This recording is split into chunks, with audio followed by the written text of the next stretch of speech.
The Lord sent me to bring glad tidings to the poor and to proclaim liberty to captives.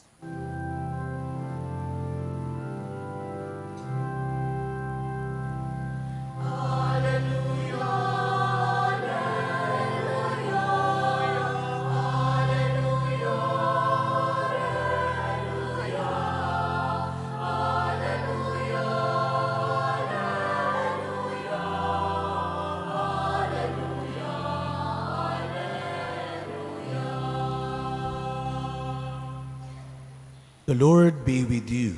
And with your spirit. A reading from the Holy Gospel according to Luke. Glory to you, O Lord.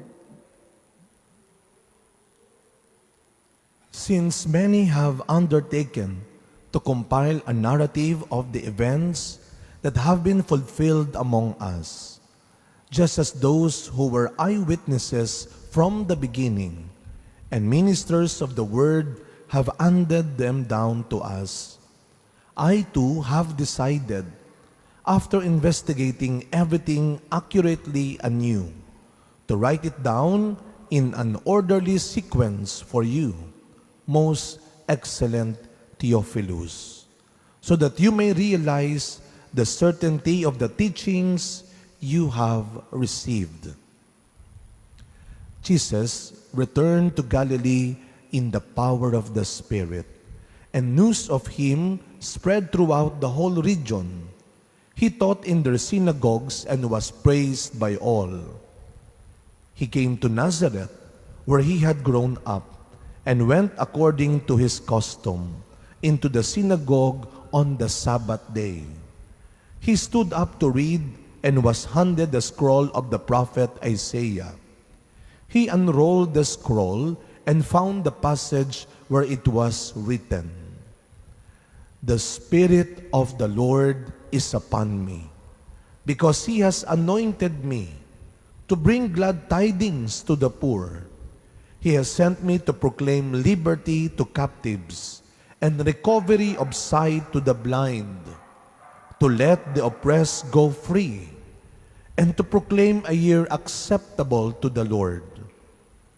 Rolling up the scroll, he handed it back to the attendant and sat down. And the eyes of all in the synagogue looked intently on him.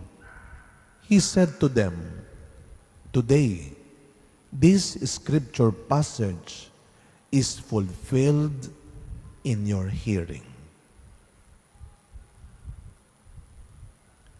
My dear friends, the Gospel of the Lord. Praise to you, Lord Jesus Christ. Good morning po sa inyong lahat. Pakibati po muna ang katabi natin ng good morning. And as we have mentioned sa simula po ng misa, this third Sunday in Ordinary Time, we celebrate the National Bible Sunday. Sunday of the Word of God.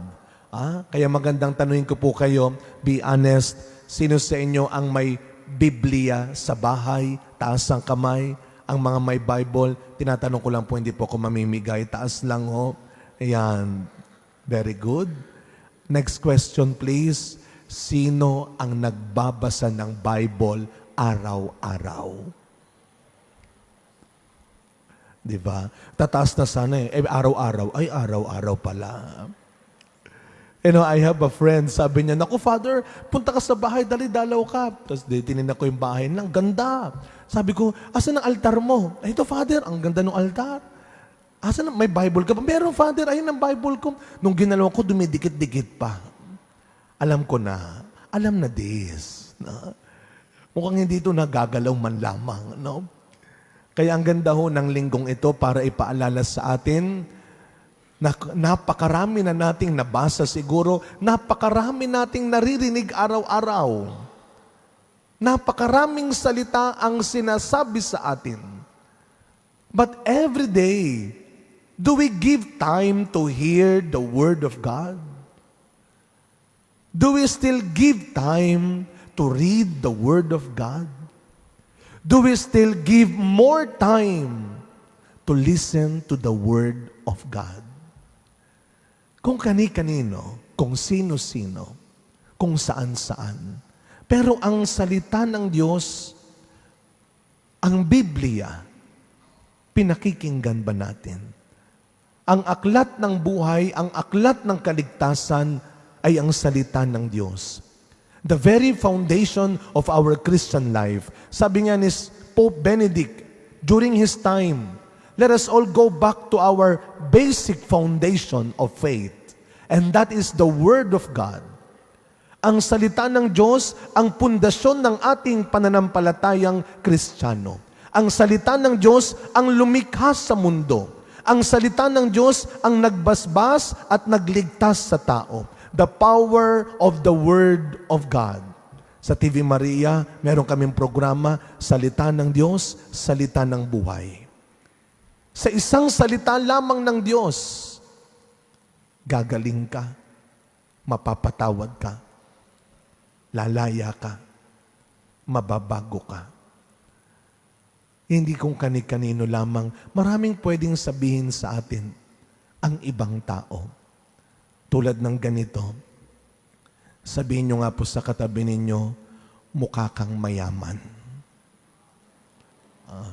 Naniniwala ka ba? Pangalawa, sabihin nyo sa katabi ninyo, mukhang bibigyan mo ako.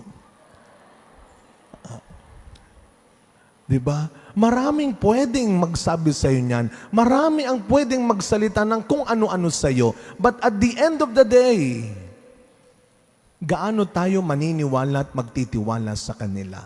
And I am sure many times we have proven sinungaling sila. Hindi totoo ang sinabi niya. Nagbago rin siya. But the Word of God will always be true. Totoo ang salita ng Diyos. Kaya nga po, sa ating unang pagbasa, bukod sa imbitasyon, bukod sa paalala sa atin na bumalik tayo sa pagbabasa sa Biblia o ng Biblia, bukod sa paalala sa atin na mas hanapin natin sa Biblia ang tama at mabuting gabay sa buhay, sabi ng unang pagbasa natin, tularan din natin si Ezra. Ano ang matututunan natin kay Ezra? Ang kanyang katapangan sa pagpapahayag ng salita ng Diyos sa harap ng maraming tao. Remember that when we were baptized, we all receive and share in the mission of Christ as a prophet. Our prophetic mission as Christians is to proclaim the Word of God. Mission ng bawat isa yan, hindi lang ng pare. Lahat tayo, bilang binyagang Kristiyano, ay may pananagutang ipahayag ang mabuting balita, ang salita ng Diyos. Nahihiya ka bang makita ng iba na may Biblia ka sa bag mo? Na may Biblia ka sa cellphone mo? Na may Bible app ka sa iPhone mo, sa iPad mo? Nahihiya ka bang i-share sa bahay, sa mga katrabaho mo, sa mga kaibigan mo, ang salitang napakinggan mo nung nagsimba ka ng linggo? Bakit kapag kwentong kapintasan, kwentong kamalian, kahirapan ng iba, ang bilis-bilis at madalas nating pag-usapan? That is the reality of life. Pinagpipiestahan pa natin yan. Sineselebrate pa natin yan. Bakit pag tungkol sa bad news, tungkol sa kapintasan, kakulangan, kahinaan, kamalian ng iba, ang bilis nating pag-usapan? Pero kapag tungkol sa tagumpay at kabutihan ng iba, mabilis nating makalimutang pag-usapan. Read the good news. Ito ang ating misyon, kagaya ni Ezra. Huwag kang matakot. Huwag mong ipagdadamot ang salita ng Diyos na ibinigay ng Diyos sa iyo. Everything is grace. The Word of God is a grace of God. And the best way to be grateful is to be generous.